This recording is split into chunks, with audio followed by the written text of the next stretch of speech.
¿Quién era Mefiboset? Mefiboset, un hombre lisiado desde la infancia, olvidado, despreciado, pero tras un sorprendente giro en su vida, fue recibido con honores en Israel e incluso se sentó a la mesa del rey. Esta historia es bien conocida. Después de todo, para muchas personas, Mefiboset se convirtió en un símbolo de alguien que era la pobreza, la prosperidad, la humillación, la exaltación, el olvido, la nobleza. Pero te digo que la historia no termina en este punto. Así es, otra parte de esta historia que para algunos la razón por la que a la gente no le gusta hablar de la predicación o el canto, y tal vez sea porque en esta parte poco recordada de la historia sobre Mefiboset fue traicionado, agraviado y perdió todas sus posesiones de nuevo. La historia de Mefiboset es sin duda ejemplar, pero no es el tipo de ejemplo del que la gente piensa que quiere saber más. Que mira este vídeo hasta el final porque a partir de ahora entenderás quién era Mefiboset y qué le pasó realmente. Según la Biblia, Mefiboset era hijo de Jonatán y nieto de Saúl. Sí,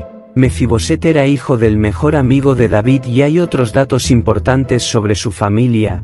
Era sobrino de un hombre también llamado Mefiboset, por lo que es muy importante confundirse. Mefiboset era hijo de Saúl con su concubina Rispa, y junto con su hermano Armonio, este Mefiboset estaba entre los descendientes del hombre de Saúl a quien David entregó para ser asesinado por los gabaonitas en esta conmovedora historia, donde Rispa acampaba entonces. En otras palabras, Mefiboset, hijo de Jonatán y sobrino de este, que fue asesinado, se libró de la muerte en la misma ocasión precisamente por la lealtad de David a Jonatán. Así que como estos dos hombres aparecen con el mismo nombre en la misma familia y en el mismo contexto bíblico, es importante distinguirlos bien. El nombre de Mefiboset tiene su significado exacto. Es discutido porque no se sabe a ciencia cierta cuál habría sido la grafía original de este nombre, que en algunas versiones de la Biblia por ejemplo aparece como Meribau Meribau o Memphbaal y dependiendo de la grafía utilizada puede significar desde el héroe de Baal o Baal es un abogado,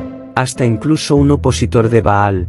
Sabemos que el término genérico Baal significa señor, pero debido a la asociación de este término con el nombre de una deidad cananea, los escribas judíos con el tiempo sustituyeron la terminación Baal por la terminación Rocheti, que significa vergüenza, así que el significado del nombre Mefiboset o Mefiboset generalmente aceptado como el que está distraído de alguna manera o la boca de la vergüenza no es un significado bonito. La historia de Mefiboset estuvo marcada por tragedias y frustraciones. Mefiboset nació en una cuna de oro como un príncipe de Israel, pero cuando solo tenía 5 años su vida cambió por completo al morir su abuelo, el rey Saúl, su padre, Jonatán y sus tíos mayores en la batalla contra los filisteos. Así que cuando la nodriza de Mefiboset recibió la trágica noticia de que su abuelo y el padre del niño habían muerto y que la familia real de Israel había sido prácticamente destruida, ella trató de huir con él a toda prisa. La desesperación de la hermana de Mefiboset es comprensible, porque según la costumbre de la época,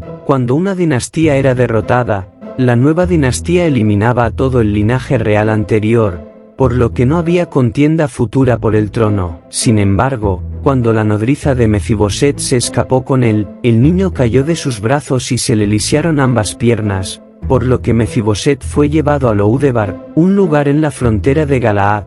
La ciudad de Loudebar estaba al este del río Jordán y probablemente también era conocida como Dibie. El nombre de Lodebar o dependiendo de su pronunciación Loudebar se refería a un lugar sin pastos, pero al contrario de lo que algunos piensan, Loudebar no era un lugar completamente sin importancia. Incluso en su historia Loudebar fue objeto de disputas entre los israelitas sirios y los asirios, por lo que la idea popular del Lodebar era un lugar de total insignificancia, un lugar de olvido absoluto. Suele proceder de la interpretación de la profecía de Amós registrada en el capítulo 6 de su libro, en la que el nombre se corrompe deliberadamente en un estilo semítico distorsionado por las vocales hasta la insignificancia hebrea, es decir, el profeta creó una especie de juego de palabras con el nombre de Lodebar para decir que Israel se regocijaba en no conquistar nada, pero no en el sentido de que Lodebar era un lugar donde no había nada, sino en el sentido de que la conquista de Israel no valía nada. ¿Y por qué?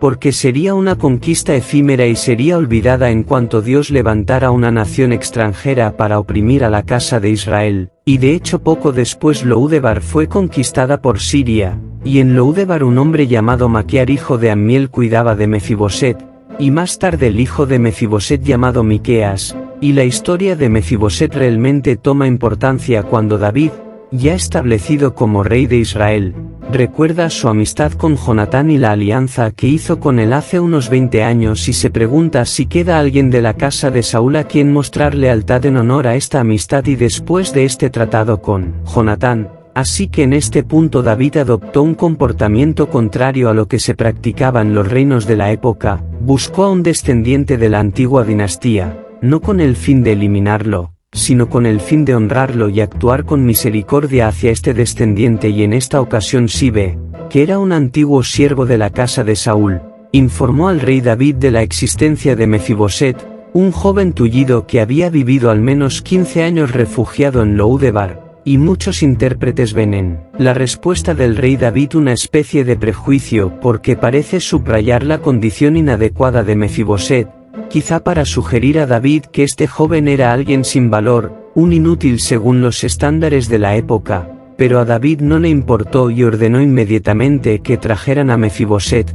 La actitud de David hacia Mefiboset puede ser vista como una imagen de la gracia de Dios extendida a los pecadores. Dios trata misericordiosa y bondadosamente con aquellos que son descalificados, con aquellos que no merecen nada. Dios salva a personas que han merecido juicio y muerte y les da nueva vida en su presencia. Así que David recibió a Mefiboset con honor, le dio las posesiones de Saúl y le permitió sentarse diariamente a la mesa del rey. Además, David también le ordenó que fuera su sirviente, pero Siba no era una persona digna de confianza, a diferencia de lo que ocurrió en la época de la rebelión de Absalón, cuando este hijo de David intentó derrocarlo. Siba demostró ser un gran traidor y oportunista.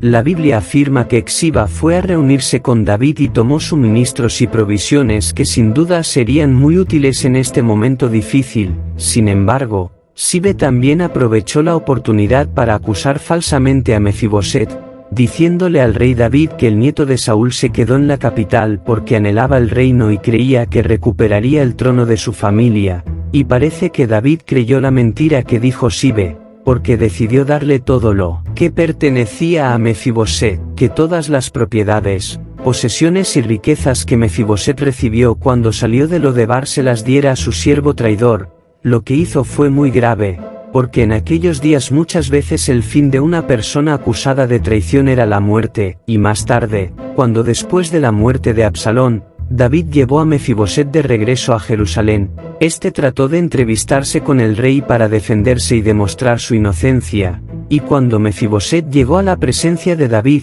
el rey me preguntó por qué no fui a su encuentro. Entonces Mefiboset tuvo la oportunidad de anunciar la traición de Siba. Mefiboset me dijo que había echado de menos que lo montaran en un asno para poder ir al encuentro de David, porque estaba tullido, pero lo dejó atrás e ideó un plan para acusarlo de traición. Incluso cuando David tuvo que huir de Absalón, la Biblia recoge que Mefiboset lloró profundamente por él, según la costumbre de la época, es decir, no se lavó los pies, ni se lavó la ropa, ni se recortó la barba, una actitud de clara lealtad al rey David, que demostró que en ningún momento estuvo de acuerdo con el plan de Absalón y que nunca había formado parte del reino. Y tras escuchar la versión de Mefiboset, David parece haberle creído, pero aún así propuso que se repartieran entre él los bienes heredados por Mefiboset. El hecho de que el rey no estuviera dispuesto a pedir cuentas a Siba por su traición pudo deberse al debilitado estado emocional en el que se encontraba David en ese momento.